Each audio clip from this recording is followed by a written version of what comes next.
Hi everyone, today's small group is called Pocket Story Retelling, and we're going to be retelling the folk tale, which is a story that is told over and over again, called The Mitten. The objective of this small group is to see if your child can comprehend and retell stories. In your clothing at home learning bag, you have props or pictures of each character in the mitten, and you should have a little mitten just like this. If you gently put your fingers in the mitten, it will open up like this. So have your children color the characters that are in the mitten and use your scissors to cut out each square. So as I read the story, The Mitten, your child is going to put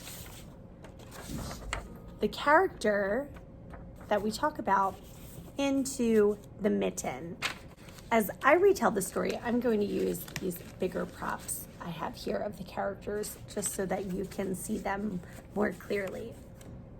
And this is my mitten. The Mitten.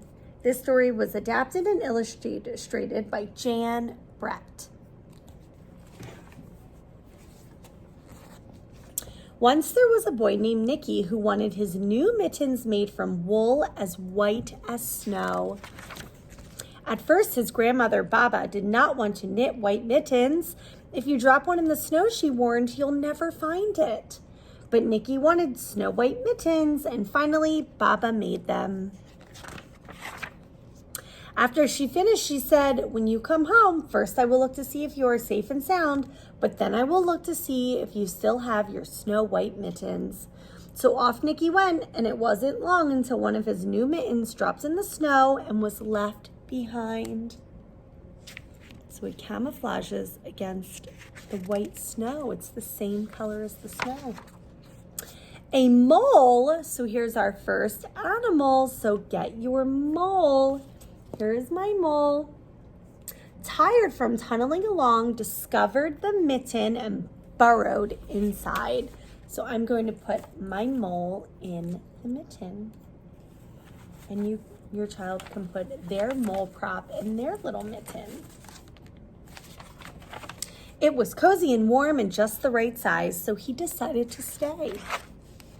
A snowshoe rabbit came hopping along, so that's our second animal. Have your child find their snowshoe rabbit prop and put it in their mitten. It was then that he saw the mitten and he wiggled in feet first. The mole didn't think there was room for both of them, but when he saw the rabbit's big kickers, he moved over. Next, a hedgehog came snuffling along. Having spent the day looking under wet leaves for things to eat, he decided to move into the mitten and warm himself. The mole and the rabbit were bumped and jostled, but not being ones to argue with someone covered with prickles, they made room. So in this point, how many animals do we have in the mitten so far? We have 3 animals in the mitten. The hedgehog was the third animal. As soon as the hedgehog disappeared into the mitten, a big owl, attracted by the commotion, swooped down. When he decided to move in, also, the mole, the rabbit, and the hedgehog grumbled. But when they saw the owl's glinty talons, they quickly let him in. So his talons are his big claws. So they moved over. My owl is now in the mitten. What do you notice? What's happening to the mitten? It's expanding. Does that mean it's getting bigger or smaller? It's getting bigger and stretched out. The mitten was not made for all of these animals. What was it made for? To keep Nicky's hands warm, right? Up through the snow appeared a badger. He eyed the mitten and began to climb in. The mole, the rabbit, the hedgehog, and the owl were not pleased. There was no room left, but when they saw his diggers, they gave him the thumb. So put your badger in your mitten. Look at the animals' faces. I wonder what they're thinking. I wonder why they're staying in the mitten. It started snowing, but the animals were snug in the mitten. A waft of warm steam rose in the air, and a fox trotting by stopped to investigate. That means he stopped to look to see what was going on. Just the sight of the cozy mitten made him feel drowsy. The fox poked his muzzle in. When the mole, the rabbit, the hedgehog, the owl, and the badger saw his shiny teeth, they gave the fox lots of room. A great bear lumbered by. He spied the mitten all plumped up. Not being one to be left out in the cold, he began to nose his way in. So find your bear prop and put him in your mitten. The animals were packed in as tightly as could be. But what animal would argue with a bear? The mitten swelled and stretched. It was pulled and bulged too many times its size. But Baba's good knitting held fast. Along came a meadow mouse, no bigger than an acorn. This is our last character.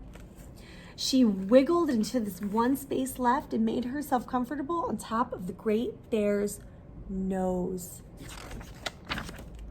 The bear, tickled by the mouse's whiskers, gave an enormous sneeze. Achoo! And then this is when you can let all of your characters out of the mitten. The force of the sneeze shot the mitten up into the sky and scattered the animals in all directions. On his way home, Nicky saw a white shape in the distance. It was the lost mitten silhouetted against the blue sky. As he ran to catch a snow white mitten, he saw Baba's face in the window. First, she looked to see if he was safe and sound, and then she saw that he still had his new mittens.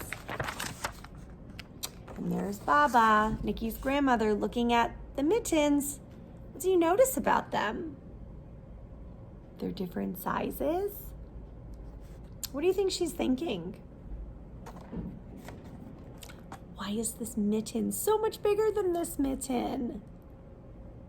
Do you think she suspects or thinks that it's because animals were using it to stay warm? What do you think? So families, as you read the story, pause as you're reading and see if your child can answer some questions you ask of them. Like, do they think Nicky knew where his mitten went? Do they think Nicky knew that animals went inside of it? Also ask your children if they had ever lost a mitten before. Did they find it? You can ask them how they think the animals are feeling when they're in the mitten as it's getting bigger and bigger and bigger. Have a great day.